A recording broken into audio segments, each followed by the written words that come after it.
기도합니다. 아멘. 하나님께서 오늘 우리에게 주신 말씀은 구약성경 창세기 32장 13절부터 32절까지 말씀,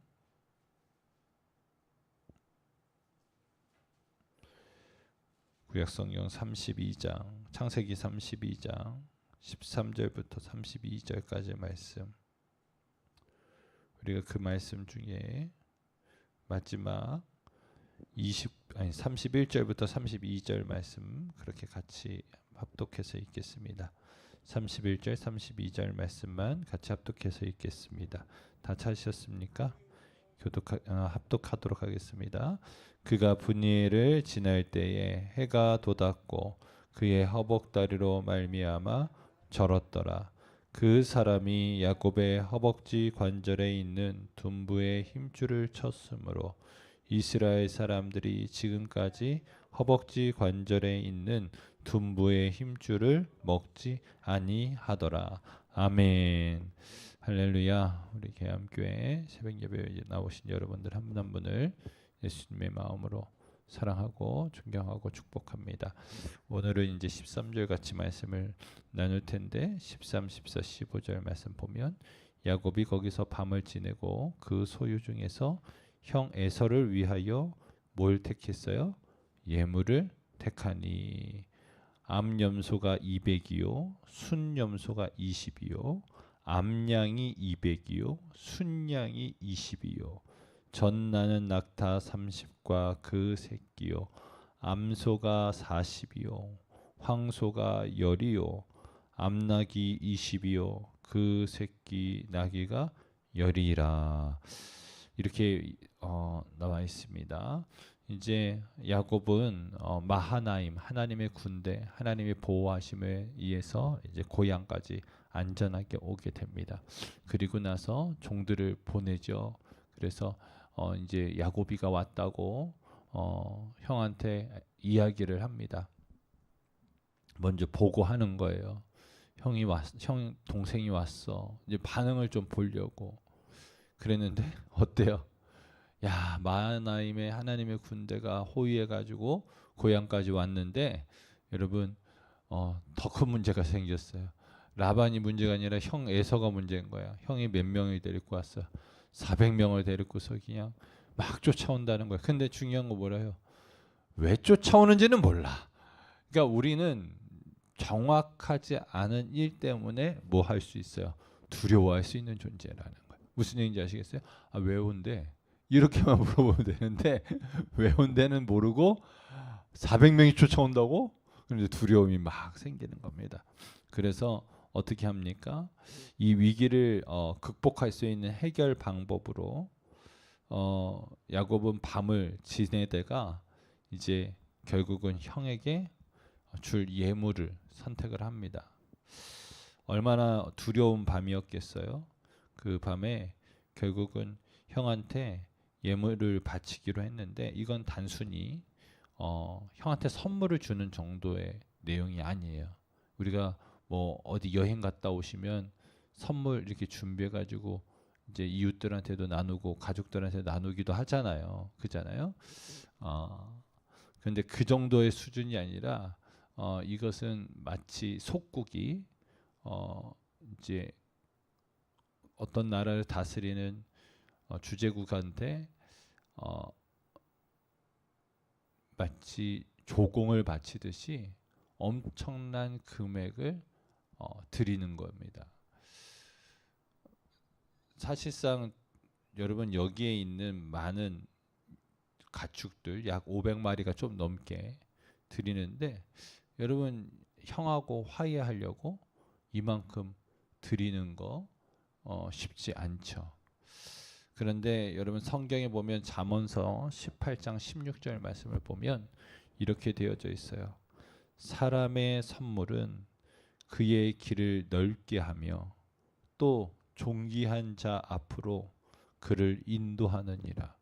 그러니까 성경에도 여러분 선물의 유익함이 기록되어져 있어요. 사람의 선물은 어떻게 해요? 그 길을 넓게 한대요. 그 야곱이가 이렇게 준비한 선물이 여러분 에서에게 갈 수 있는 넓은 길을 준비하는 것이죠. 제가 지난번 금요일 날 그 말라기서 강의할 때 순양에 대해서 언급을 했죠. 예배 때 가장 가치 있게 여기는 것이 순양이다. 여기서 드러나는 거예요. 암양은 200마리를 드리되 순양은 200마리. 암염소는 200마리를 드릴 수 있으나 순양은 20마리. 무슨 얘기인지 아시겠죠? 그러니까 10분의 1만 드릴 수 있는 거예요. 그러니까 왜 귀하니까. 자, 어찌 됐든 이렇게 해서 형 마음만 살 수 있다고 한다면, 화해만 할 수 있다고 한다면 뭐 하겠다는 거예요? 감당하겠다는 거예요. 형과 화해를 하기 위해서는 내가 이만큼 낼 수 있다는 거예요. 그만큼 그에게 화해는 어떻게 해요? 귀한 일이었어요. 생명과도 같은 일이었습니다. 여러분 어때요? 여러분은 누군가와 화해하기 위해서 이 정도를 드릴 정도의 마음을 가지고 있습니까? 예를 들면 누군가 관계가 안 좋아졌어, 틀어졌어. 그 사람의 마음을 풀기 위해서 암염소 200마리, 순염소 20마리, 암양 200마리, 순양 20마리 해가지고 한 500마리 해가지고 드릴 마음이 있냐 이거요. 어때요? 다 눈빛이 내가 왜 다 그러지는 않을 것 같은데? 뭐 이런 그냥 뭐 밥 한 끼는 살 수는 있으나 그만큼까지? 뭐 이런 생각을 하고 계시는데 여러분 이거를 좀 우리에게 복음으로 다가오면 하나님은 죄로 물든 우리와 화해하기 위해서 위에서 열거했었던 재물보다 더 귀한 재물을 통해서 어떻게 해요? 우리와 화해를 시도하셨죠. 그게 뭐예요? 예수님이에요. 앞서 말씀드렸던 것처럼 야곱이에게 형과의 화해는 자신의 목숨과도 같은 일이기 때문에 여러분 죽도록 고생해가지고 그냥 고생해서 얻어온 그 소득의 일부를 드리는 것처럼 하나님은 인간과의 화해를 위해서 어떻게 해요? 가장 가치 있는 것을 내민 거예요. 이해되세요? 내까지 게 뭐라고? 내까지 게 뭐라고? 나랑 화해하려고 어떻게 해요? 여러분 가장 귀한 아들을 내어 맡기는 거예요. 그것이 하나님의 은혜고 하나님의 사랑인 거예요. 자, 그러면서 이제 16절, 17절, 18절 보면 이제 이 맡겨놨던 것들을 어떻게 해요? 때로 나눠요. 각각 때로 나누어 종들의 손에 맡기고 그의 종들에게 이르되 나보다 앞서 건너가서 각 때로 거리를 두게 하라 하고 그가 앞선 자에게 명하여 이르되 내 형 에서가 너를 만나 묻기를 내가 누구의 사람이며 어디로 가느냐 내 앞에 것은 누구의 것이냐 하거든 18절 말씀을 봤더니 대답하기를 주의 종 야곱의 것이요 자기 주 에서에게로 보내는 예물이오며 야곱도 우리 뒤에 있나이다 하라 하고라고 말하고 있어요. 제가 예전에도 말씀드렸습니다만 이스라엘 사람들이 양을 치거나 동물을 모는 방법 중에 하나는 뒤에서 엉덩이를 툭툭툭툭 때리면서 모는 게 아니라 목자가 앞에 가면서 부르며 양들을 친다고 했어요. 그런데 여기서는 다르게 요청하고 있죠. 뭐라고 얘기하냐면 너의 앞에 것은 누구의 것이냐. 그러니까 이 종이 어디에 있는 거예요? 가축보다 뒤에 있는 거예요. 그러니까 선물을 먼저 보여주는 거야. 종은 나중에 이야기하고 선물 먼저 막 들이미는 거야. 자, 그 이유는 먼저 예물을 보여 형의 분노를 완화시키려고 합니다. 이것이 앞서 우리가 성경에 나와 있는 것처럼 사람의 길을 넓게 하려고 하는 아주 중요한 전략 중에 하나일 겁니다.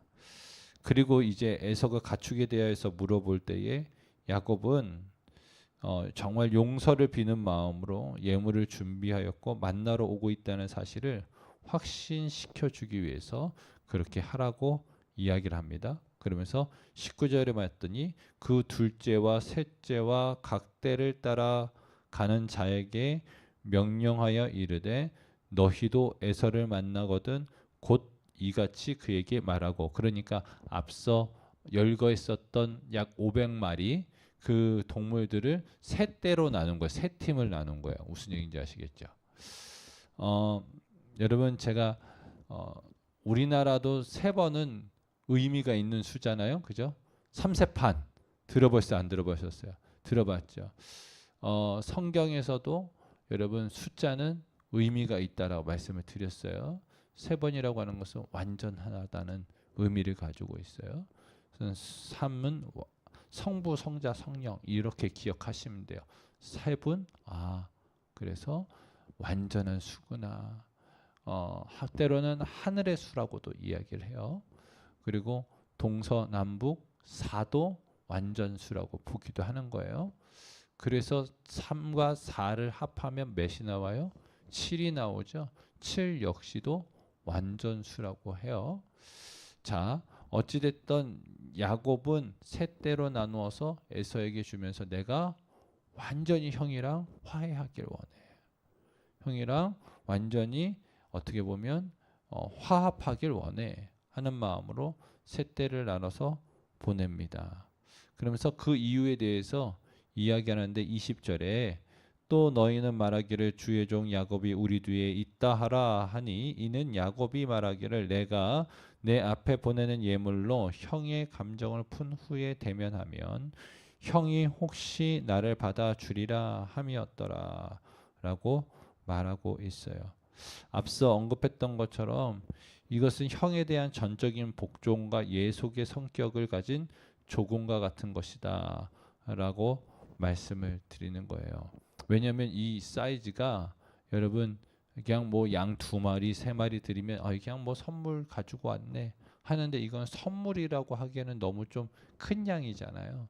그렇기 때문에 내가 야곱의 이 말에서도 나오잖아요. 주의 종 에서의 뭐 종 야곱이 뭐 이렇게 하잖아요. 에서의 종 야곱이. 그러니까 주종 관계를 맺어버리는 거잖아요. 무슨 얘기인지 아시겠죠?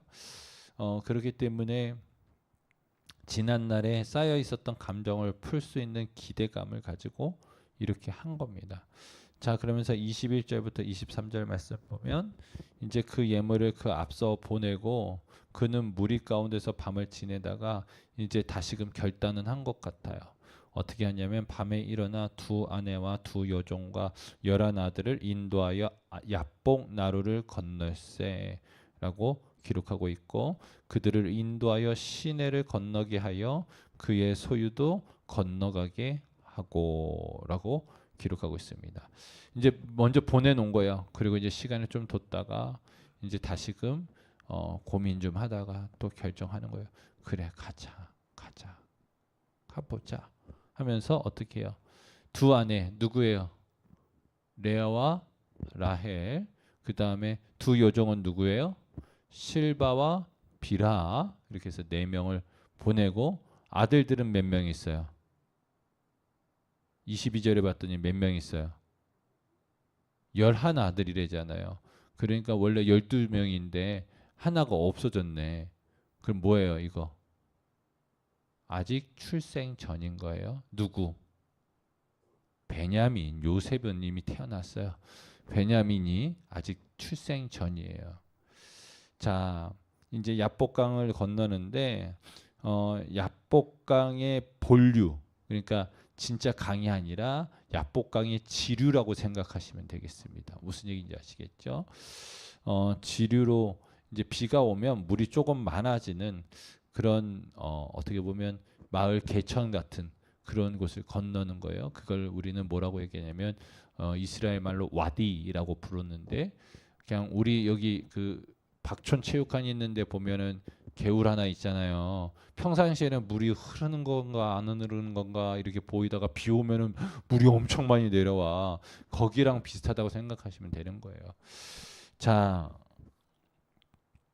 이제 사람들도 보내고 자기가 그러니까 지금 가족들 보내고 가지고 있었던 나머지 것들도 다 보냈어요. 그죠? 형한테 보내는 건 미리 보냈고 남은 것들 다 해서 보냈어요. 그러니까 어떻게 보면 타향살이 20년의 모든 야곱의 땀과 눈물과 애환과 그 마음들이 다 이제 강 건너갔어. 야복강 강 건너갔어. 그리고서 24절에 보면 야곱은 홀로 남아요. 홀로 남아요. 그리고 어떤 사람이 날이 새도록 야곱과 씨름하더라라고 기록하고 있는데, 여러분 우리가 기억해야 될 것은 홀로 된 야곱은 어떤 한 사람을 만나서 씨름하게 돼요. 여러분 생각해 보세요. 지금 어떤 상황이에요? 지금 형이 어떤 마음인지 모르겠지만 군사 400명을 데리고 자기를 잡겠다 이제 다가오고 있어요. 불안한 마음에 선물을 보내요. 그리고 마음이 편치는 않지만 그래도 여기밖에 없어. 내가 그래도 빌붙고 살 수 있는 곳, 물론 하나님의 군대가 나를 지금 보호해주고는 있으나 그래도 내가 고향으로 가야지 하는 마음을 가지고 고민하면서 겨우겨우 가족들을 이제 그 안으로 넣었어요. 그리고 홀로 있는데 어떤 사람을 만나가지고 어떤 사람이 좋다고 우리 한판 붙을까 하고서 씨름하고 있겠어요. 아니죠. 이 씨름은 무엇을 말할까요? 이거는 단순히 육체적으로 힘겨루기를 의미하는 것이 아니라 여러분 말 그대로 하나님 앞에 매달리고 있는 그 모습을 보여주고 있습니다. 야곱은 20년 동안 고생하면서 얻은 모든 것들 떠나보내고 비로소 홀로 자리에 남았어요. 여러분 우리는요 이런 시간을 가질 필요가 있어요. 솔직하게 얘기하면 여러분 홀로 하나님 앞에 머물 필요가 있어요. 그냥 내가 가지고 있는 것 손에 쥔 것 가지고 여러분 있는 것이 아니라 그거 다 내어놨잖아. 그죠? 다 손에 떨어뜨렸어. 그리고서 하나님 앞에 나아갈 필요가 있어. 하나님 앞에 씨름할 필요가 있어. 하나님을 붙잡을 필요가 있단 말이에요. 그때 이 하나님께서 또한 그를 돌아보시고 그를 만나주시고 그의 필요를 채워주시고 그의 불안의 요소들을 바꿔주시고 역사가 일어나는 거예요. 그래서 여러분 오늘 이 새벽에 저는 하나님 앞에 홀로 머무는 시간들이 될 수 있기를 예수님의 이름으로 축원합니다. 정말로 여러분 이때에 여러분 정말 이 새벽이 귀한 것은 누구도 간섭하지 않거든요. 그러니까 이왕 나오신 거 어떻게 해요? 전적으로 하나님 의지하고 하나님 앞에 매달고 하나님 앞에 붙들림 받으어져 하나님 안에서 승리하는 여러분이 될 수 있기를 예수님의 이름으로 축원합니다. 그러면서 25절 말씀에 자기가 야곱을 이기지 못함을 보고 그가 야곱의 허벅지 관절을 치매 야곱의 허벅지 관절이 그 사람과 씨름할 때 어떻게 됐대요? 어긋났더라. 여러분 야곱의 필사적인 간구를 뿌리치지 못했다는 거예요. 그래서 결국은 환도뼈 허벅지에 있는 관절을 때렸어요. 그래서 결국은 그가 어떻게 됐습니까? 그 뼈가 어긋났어요. 그러니까 어떻게 보면 이 야곱과 씨름했었던 이 천사도 어때요? 이거 도저히 안 되겠으니까 특단의 조치를 취한 거죠. 그랬음에도 불구하고 야곱이는 매달리는 거예요.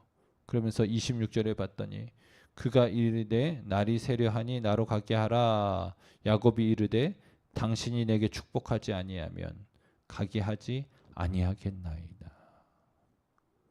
그냥 막 매달리는 거죠. 하나님 안 됩니다. 안 됩니다. 그냥 시간이 멈춰서라도 나에게 복을 주십시오. 이 두려운 마음들, 염려되는 마음들 회복시켜 주십시오. 여러분 여기서 말하는 축복은 그냥 단순한 축복이 아니에요. 왜냐하면 야곱은 이미 약속을 받은 사람이에요. 그렇지 않습니까? 하나님께서 베델에서 그를 축복해주고 약속을 받은 사람이에요. 근데 뭘 더 받겠다고 축복을 더 해달라고 그래. 무슨 얘기인지 아시겠어요? 그럴 때에 그 사람은 물어봐요.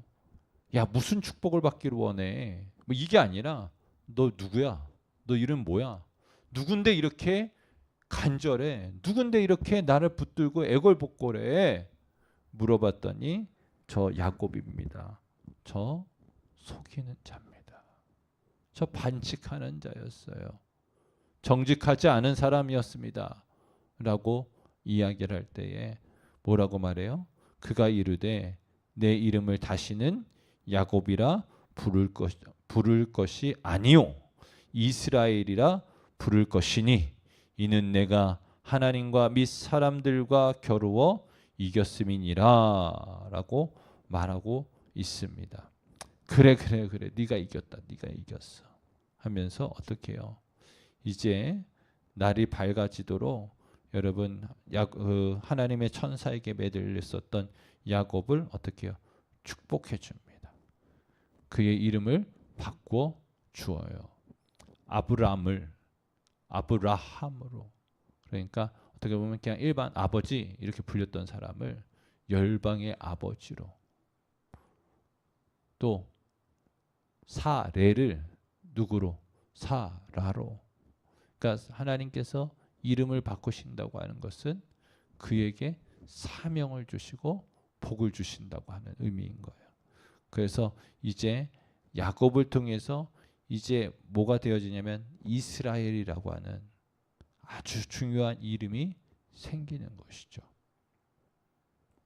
그러니까 지금도 여러분 이스라엘이라고 불려지잖아요. 그러니까 그게 보시면 그들이 가장 귀히 여기는 사람 중에 하나는 아브라함이에요. 그러니까 나라의 이름을 아브라함이라고 해도 되잖아. 그런데 이 야곱, 어떻게 보면 이스라엘이라고 부르는 것 자체가 여러분 이거는 대단한 일입니다. 아브라함이랑 야곱이랑 비교해 봤을 때 여러분 누가 더 대단해요? 믿음의 조상인 아브라함이 더 올라가야 되는데 여러분 야곱이를 국호로 썼어요. 왜 그렇습니까? 다 의미가 있는 거예요. 사랑하는 성도 여러분, 저는 소망하는 것은 정말로 이제 그가 인간적인 방법들, 인간적인 생각들, 그것들과 씨름하는 것이 아니라 이제 하나님한테 매달리고 하나님 앞에 기도하면서 이제 그의 인간적인 것을 어떻게 했어요? 하나님이 아까 전에 주의 천사가 환도뼈를 치듯이 그 생각들을 꺾으시고 이제 주님 앞에 매달리면서 주님만 따라가는 그러한 인생으로 만들어 놓으셨어요. 할렐루야. 자, 그래서 이제 29절부터 말씀을 보면 야곱이 청하여 이르되 당신의 이름을 알려주소서. 그 사람이 이르되 어찌하여 내 이름을 묻느냐 하고 거기서 야곱에게 축복한지라. 그러므로 야곱이 그곳 이름을 뭐라고 했어요? 브니엘. 한번 따라해 보겠습니다. 브니엘. 거기가 어떤 곳이냐면 그가 이르기를 내가 하나님과 대면하여 보았으나 내 생명이 보존되었다 함이더라. 31절 말씀에 그가 브니엘을 지날 때에 해가 돋았고 그의 허벅다리로 말미암아 뭐했대요? 절었다. 여러분 브니엘은 하나님의 얼굴이라고 하는 뜻을 가지고 있어요.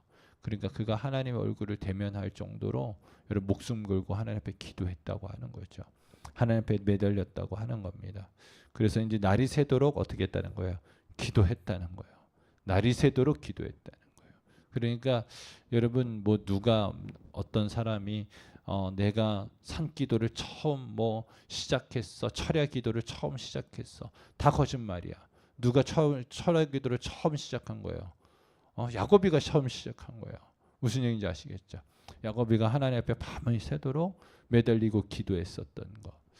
저는 개인적으로 사실은 새벽 기도보다 철야 기도를 더 좋아하는 사람인데 철야 기도는 또 하나님 앞에 또 매달리는 맛이 있거든요. 새벽 기도는 일어난 지 얼마 안 됐고 또 새벽마다 또 하나님 앞에 막 기도하는 시간들이 짧아요. 왜? 하루를 또 일과를 시작을 해야 되니까. 근데 철야는 뭐 직장 생활하거나 공부 끝나고 교회 가가지고 하나님 앞에 열심히 매달리다가 또 강단에서 자기도 하고 말이지. 그랬었던 추억들이 많이 있어가지고 저는 개인적으로 철야기도 많이 좋아했었던 것 같은데 여러분 어쨌든 철야기도의 원조는 누구다? 야곱이다. 자, 그랬는데 그가 하나님을 만났다. 자, 그랬는데 문제는 뭐예요? 그가 허벅다리가 어떻게 됐어요? 절어요. 그러니까 쉽게 얘기하면 장애를 입은 거 아니에요? 이게 잠깐 동안 뭐 절여가지고 이렇게 오랫동안 무릎 꿇고 있으면 절여가지고 쩔뚝쩔뚝거리는 게 아니잖아요. 여러분 그런데 이후에 이 사건 이후에 야곱이는 이 일에 대해서 후회하지 않아요. 후회하지 않아요. 이후에 여러분 애굽까지 가는 모든 여정까지 야곱이는 다리를 절면서 평생을 사는데 그 사건으로 인해서 후회하는 일이 전혀 없어요. 왜 그렇습니까? 내가 이거 다리를 절어도 하나님 만난 그 사건이 귀한 거야. 무슨 얘기인지 아시겠어요? 그의 인생의 터닝 포인트, 변화점이라는 거예요.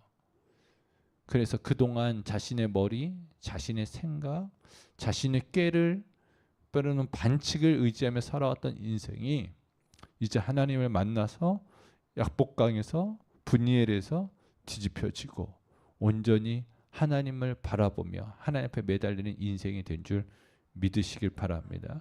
자, 그래서 어떻게 해요? 이제 이스라엘 사람들은 야곱의 허벅지 관절에 있는 둔불에 심줄을 쳤기 때문에 그래서 이제 다리를 절기 때문에 이스라엘 사람들은 뭘 안 먹는다는 거예요. 지금도 허벅지 관절에 있는 둔부의 힘줄을 먹지 않는다. 그러니까 뭐 동물들 있잖아요. 소든 양이든 허벅지 살에 있는 심줄은 먹지 않는다는 거예요. 그러니까 이스라엘 사람들이 심줄 같은 거 지금은 우리로 따지면 그런 거죠. 뭐 이렇게 그 도가니탕 이런 거 있잖아요. 그런 거 참 좋아하는데 그거는 안 먹는데 혹시 여기 파평윤 씨 계세요? 파평윤 씨는 잉어 안 먹죠. 예. 왜냐면 그 파평윤 씨의 기원이 잉어에서 나왔기 때문에 잉어 뭐 이렇게 안 먹어요. 무슨 얘기인지 아세요? 그런 것처럼 마치 그런 거랑 비슷한 거예요. 이스라엘 사람들은 다른 거는 다 먹는데 요거는 안 드신다. 왜? 이스라엘 야곱이 그 어떻게 보면 하나님 앞에 매달려서 이렇게 성흔을 얻었기 때문에 이 부분은 취하지 않는다. 무슨 얘기인지 아시겠죠? 자, 오늘은 여기까지 나누도록 하겠습니다. 여러분 말씀을 같이 긴 말씀을 나눴는데 우리가 좀 기억하고 기도할 건 뭡니까?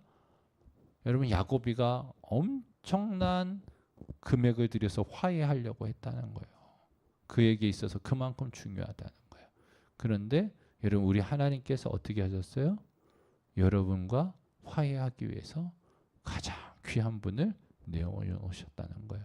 그것이 하나님 앞에 감사하고 또 하나 이것을 우리가 거기서만 멈추지 말고 이제 누군가와 화해하기 위해서 우리 또한 귀한 것을 내어드리며 그 사람과 화해를 맺기를 소망합니다. 왜 그래요? 왜 그래야 될까요?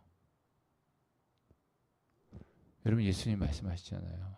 예배 드리러 가는데 누군가가 당신을 고소하려고 한다고 한다면 그 송사 풀고 예배하러 가라고 화해를 하고 예배하라고 기억나세요? 그러니까 하나님이 우리가 이 시간 예배하러 오기 전에 어떻게 해요? 상한 마음, 틀어진 마음이 있다고 한다면 어떻게 합니까? 그 마음 풀고 어떻게 해요? 예배하러 나오라는 거예요. 저와 여러분들이 그렇게 말씀대로 살아갈 수 있길 소망하고 오늘도 그렇게 기도하기를 소망합니다. 우리